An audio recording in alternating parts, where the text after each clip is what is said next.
Since the license is illegal, and if somebody has invested into that license, wittingly, unwittingly, knowingly, unknowingly, unfortunately or fortunately, he stands to lose his license. And that is the nutshell of what today has emerged.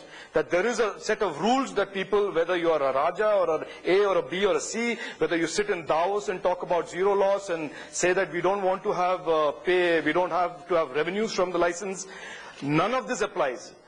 The fact is, there are rules, and you violate the rules, you can spin your way till the cows come home, but it will still be illegal.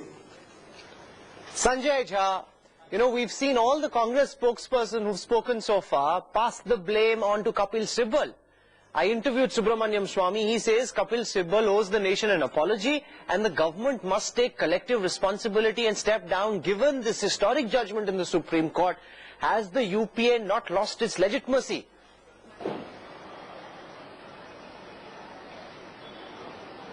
Rahul, I think we are missing the woods for the trees here.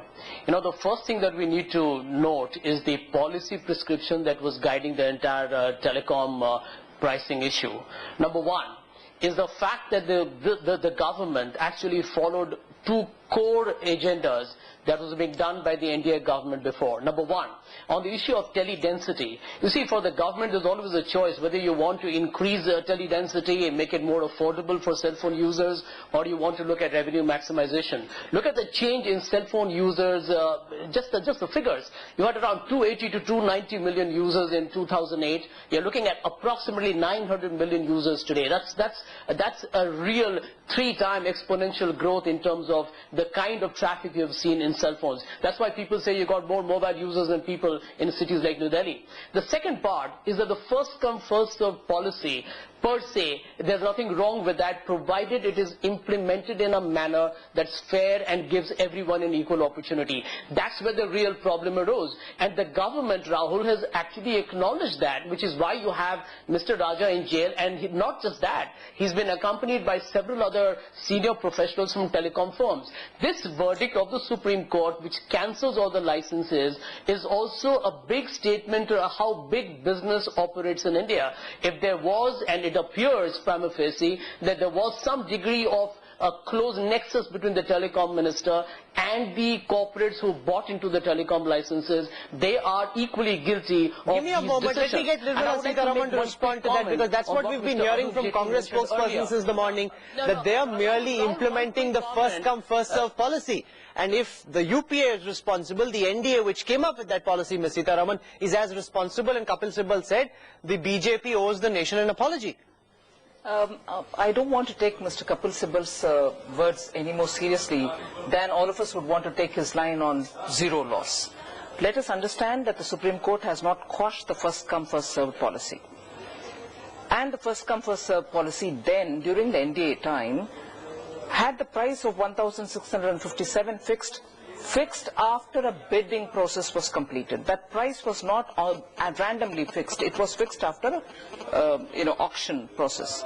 And then in 2003, when the ministry then decided to use the same price as which was just determined through a bid in 2001, it was for those reasons, such as for Jammu and Kashmir, Northeast, parts of Orissa, North Bengal, where no operator wanted to go. So in order to incentivize the process, it was decided the same 2001 price would be adopted in 2003.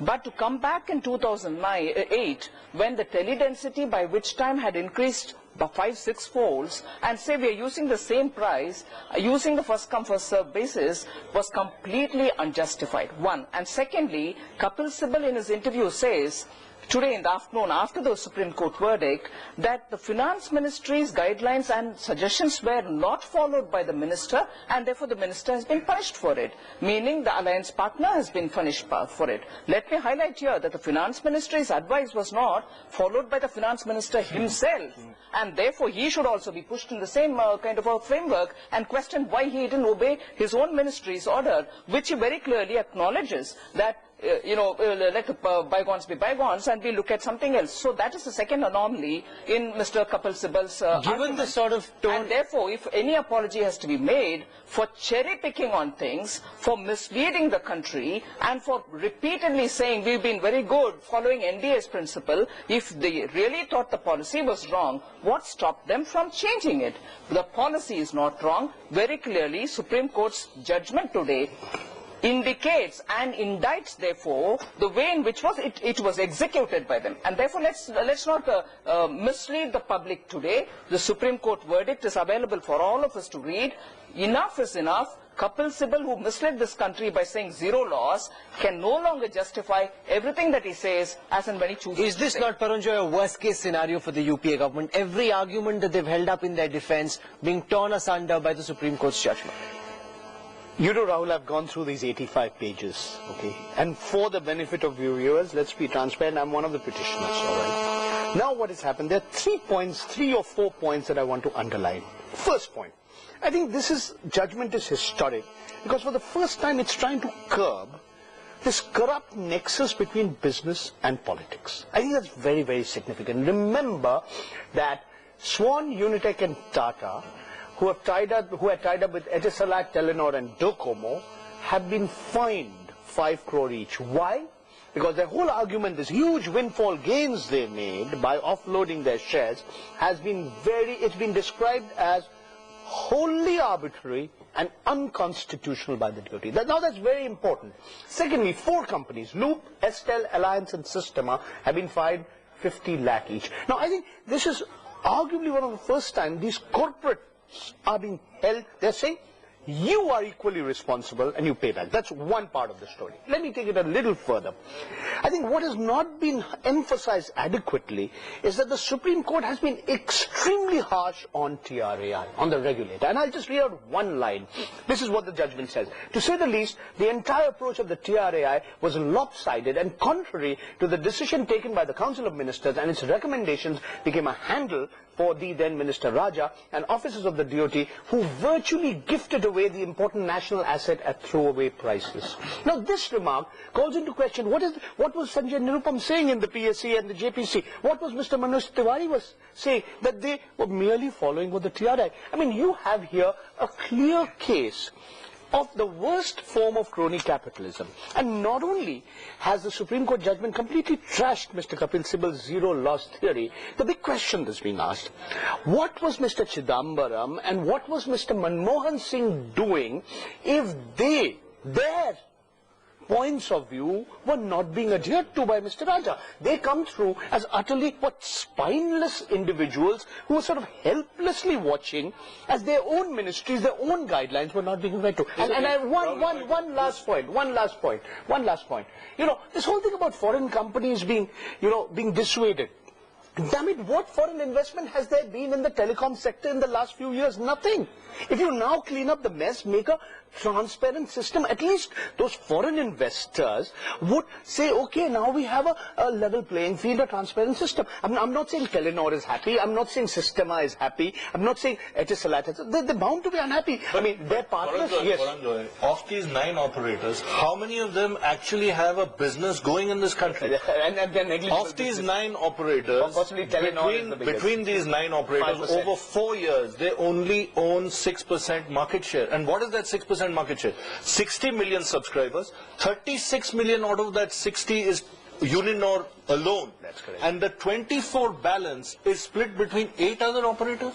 So this is a fallacious argument that there is exponential growth after these licenses were given out. This is... So let me just bring the debate down to that question, because there's a lot of anger amongst policy experts. They say that this shows India to be a banana republic where the government takes decisions, the decisions can be overturned by the courts. No foreign investor will want to come into India, there will be no job creation, this is bad for customers and it is bad for the Indian economy. Is that really the case? I want to quote what Uninor said in a statement. We have been unfairly treated as we simply followed the government process that we were asked to. We are shocked to see that Uninor is being penalized for faults the court has found in the government process. Let me put that question to Rajeev Chandrasekhar. Do you think this verdict will act as a disincentive for foreign investment coming into India? Because these companies, for example, in the power sector, ever since the Enron scam happened, no other foreign investors come in the way that they were earlier. Do you think foreign investors will shy away post this verdict? I will agree partly with Paranjoy. I think